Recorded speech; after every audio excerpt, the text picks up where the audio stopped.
Assalamualaikum warahmatullahi wabarakatuh. Oke, saya Faisal Adi Darmawan akan menjelaskan tentang bab mutasi. Itu di bab biologi kelas 12 ya. Oke, mutasi itu sendiri pengertiannya yaitu perubahan yang terjadi pada bahan genetik baik DNA maupun RNA. Perubahan tersebut bisa terjadi pada taraf urutan gen atau disebut juga mutasi titik maupun pada taraf kromosom yang disebut abrasi.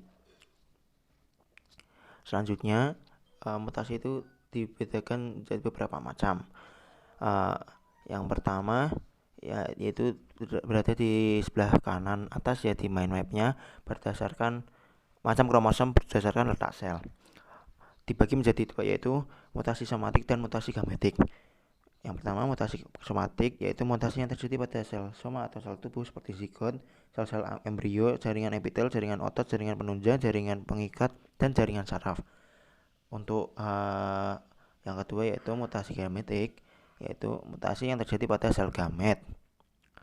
Oke, dua hal tadi adalah macam-macam mutasi dan pengertiannya berdasarkan letak sel. Untuk selanjutnya, macam mutasi berdasarkan penyebabnya yang terletak di bagian bawah mind map yaitu berdasarkan penyebabnya dibagi menjadi dua yaitu mutasi alami atau spontan dan mutasi induksi atau buatan. Yang pertama mutasi alami atau spontan merupakan perubahan genetis yang terjadi dengan sendirinya di alam. Biasanya mutasi ini disebabkan oleh sinar radiasi kosmis, radiasi radioaktif alam, dan sinar ultraviolet. Yang selanjutnya untuk mutasi induksi yaitu perubahan genetis yang terjadi oleh usaha manusia. Jadi mutasi ini juga disebut mutasi buatan. Untuk selanjutnya yang ketiga macam mutasi berdasarkan tempat terjadinya yang terletak di sebelah kiri atas ya itu dibagi menjadi dua yaitu mutasi gen atau mutasi titik. Mutasi gen adalah mutasi yang terjadi pada susunan basa nukleotida pada molekul gen atau DNA, bukan pada lokus atau bagian lain dari kromosom. Mutasi titik dalam suatu gen dapat dibagi menjadi dua kategori umum berdasarkan mekanisme perubahan susunan basa nukleotida sebagai berikut. Yang pertama yaitu delesi dan insersi basa nitrogen, yang berarti pengurangan satu atau lebih basa nitrogen pada suatu gen.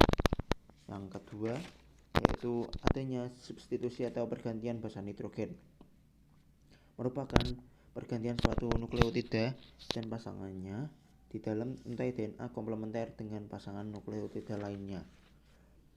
Untuk macam yang kedua jenis yang kedua yaitu mutasi kromosom atau mutasi besar atau abrasi. Mutasi kromosom adalah perubahan yang terjadi pada struktur dan jumlah kromosom.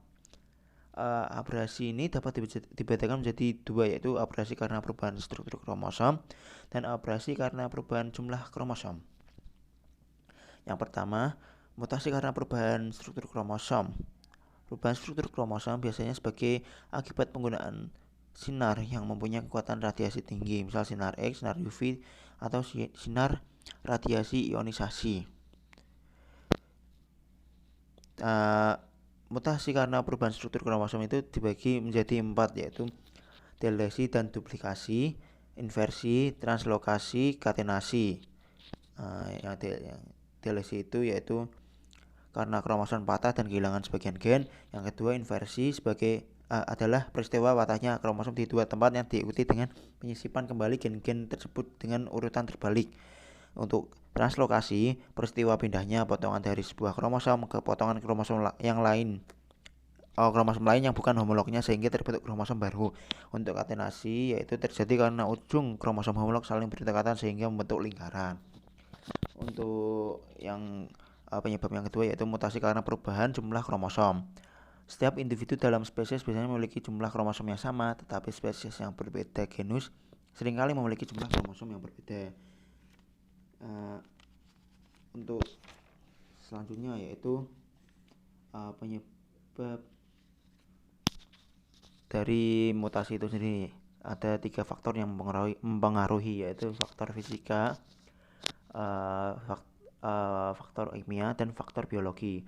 Faktor kimia itu dibagi menjadi 4, yaitu karena pestisida, bisa karena industri, bisa karena makanan dan minuman, dan bisa karena obat. Dan untuk dampak mutasi ini tersendiri dibagi menjadi 2, yaitu dampak mutasi yang bersifat merugikan atau dampak negatif, dan dampak yang bersifat menguntungkan atau dampak positif. Yang pertama yaitu dampak mutasi yang bersifat merugikan. Kebanyakan nih terkadang merugikan ya. Dampak mutasi yang bersifat merugikan itu yang antara lain seperti kelainan pada manusia akibat mutasi gen ini.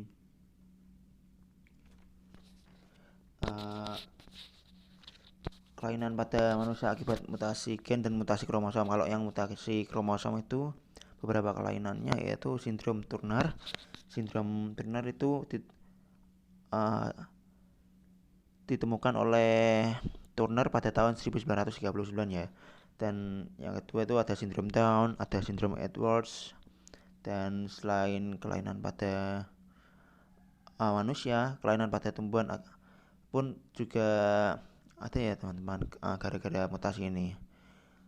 Biasanya mutasi pada tumbuhan terjadi akibat campur tangan manusia. Untuk yang dampak mutasi yang bersifat menguntungkan atau dampak positif, dampak mutasi yang menguntungkan diantaranya poliploidi pada tanaman. Poliploidi pada tanaman dapat menghasilkan buah yang besar, tidak berbiji, produktivitas tinggi, dan bernilai jual tinggi. Pada poliploidi, mutagen yang sering digunakan yaitu kolkisin, digitonin, dan sinar radioaktif. Berikut mengenai dampak mutasi yang bersifat menguntungkan dalam bidang pertanian dan kesehatan, yaitu pertama, mutasi alami dan buatan pada tanaman Sansevieria sebagai tanaman hias. Sansevieria sangat mudah dirawat, tidak membutuhkan banyak lahan, dan dapat berfungsi sebagai penyerap polutan. Sansevieria memiliki beragam variasi. Bertambahnya variasi penampilan dan karakter Sansevieria banyak dipengaruhi karena adanya mutasi dari spesies yang sama sehingga menampilkan bentuk, ukuran, dan warna daun yang berbeda. Untuk yang kedua, penggunaan kolkisin pada semangka tanpa biji. Pada budidaya semangka tanpa biji, pemberian kolkisin pada tunas dan perendaman biji semangka ke dalam kolkisin dapat mencegah terbentuknya benang-benang spindle selama terjadi pembelahan mitosis. Tanpa benang spindle, kromatid-kromatid tidak dapat dipisahkan. Akibatnya terjadi pelipat gandaan jumlah kromosom, misal 3N atau triploid yang merupakan bibit semangka tanpa biji. Oke.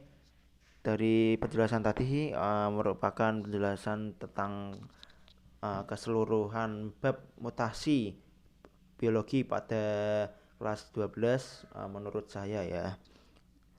Jadi intinya mutasi itu perubahan sifat gen maupun kromosom yang dapat berdampak baik maupun dapat berdampak negatif. Tinggal kita menyikapinya untuk bisa dengan pelajaran. Dan itulah penjelasan tentang mutasi versi saya. Sekian, maaf jika penjelasannya kurang jelas maupun masih banyak salah kata yang menyinggung para orang yang mendengarkan penjelasan saya ini. Oke. Jadi cukup sekian dulu penjelasan tentang bab mutasi dari saya. Wabillahi taufiq wal hidayah. Wassalamualaikum warahmatullahi wabarakatuh. Terima kasih.